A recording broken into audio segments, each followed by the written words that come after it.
কারো নেই clinical establishment শংসাপত্র, কারো আবার বজ্র নিষ্কাশনের কোনো ব্যবস্থাই নেই।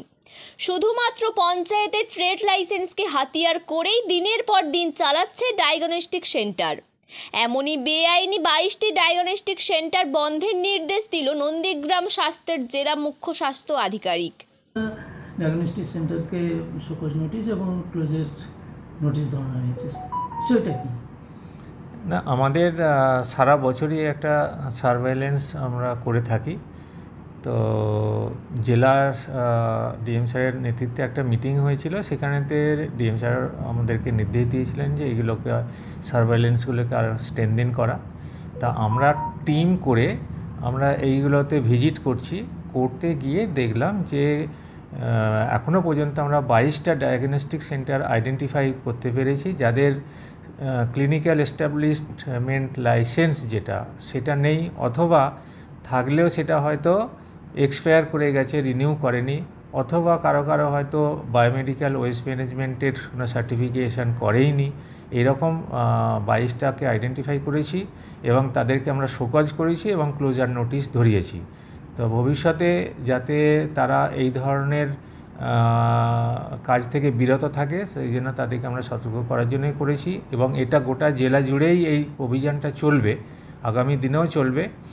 তো তাতে করে আমরা চাই মানুষ একটা সুস্থ পরিবেশের পরিষেবা পাক এবং সঠিক পরিষেবাটা পাক, এবং পরিবেশে যে দূষণ বায়োমেডিক্যাল ওয়েস্ট ম্যানেজমেন্টটা যাতে পরিবেশ দূষণটাকেও রোধ করে সেটাও তারা মেনে চলুক। গভর্নমেন্টের নিয়মকানুনগুলো মেনে তারা ব্যবসা করুক এবং বা পরিষেবা দিক, সেটাই আমরা চাই, এটাই আমাদের উদ্দেশ্য। তাহলে তারা কি রুলস অ্যান্ড রেগুলেশন যখন তারা ফিল আপ করবে তখন তারা আবার খুলতে পারে? হ্যাঁ, খুলতে পারে। এবার এখন আপাতত ওরা ক্লোজ রাখবে যতক্ষণ না ওরা সি লাইসেন্স পাচ্ছে। সি লাইসেন্সের জন্য নির্দিষ্টভাবে আবেদন করবে আমাদের কাছে, আমরা সমস্ত কাগজপত্র দেখব, ফিজিক্যাল ভেরিফিকেশান করব তার ইউনিট, তারপর যথাযথভাবে ঠিকঠাক থাকলে আমরা লাইসেন্স ইস্যু করব, তারপর ব্যবসা করবে। কিন্তু স্যার এই যে এতদিন ধরে ব্যবসা করে গেলেন তাতে কি কোনো ক্ষতিকর কিছু? দেখুন, সেটা তো আপাতত দৃষ্টিতে এখনই আমরা ক্যালকুলেশন করে বলতে পারবো না যে এতখানা ক্ষতি হয়েছে, 1% 2%, কত মানুষ তাদের কাছে পরিষেবা নিয়েছে সেটা তো আমরা জানি না।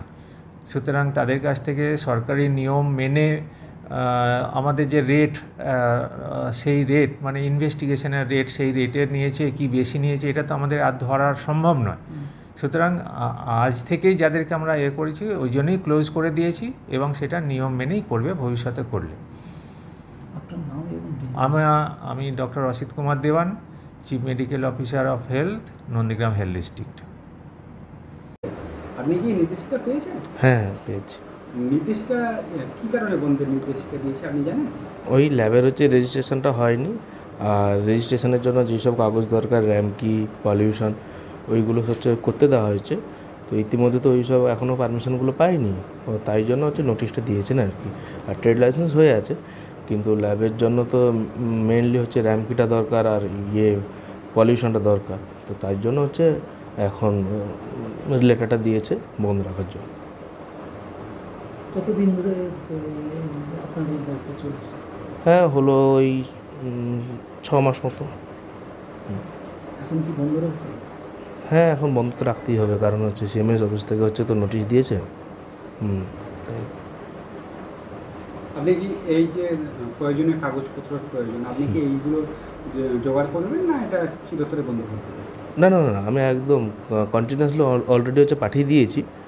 ওটা এখন কন্টিনিউয়াস ওই সব কাগজপত্রগুলো হয়ে গেলে তারপর আবার তখন চালু করবো।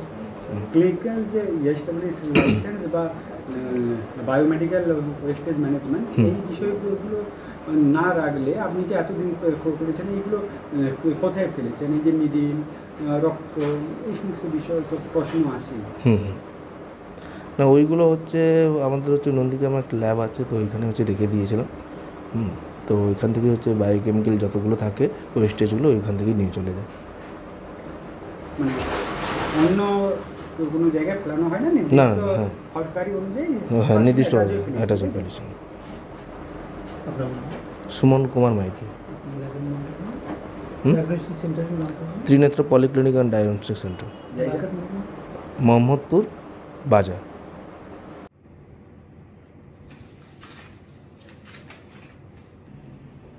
ব্যুরো রিপোর্ট, বাংলার কথা।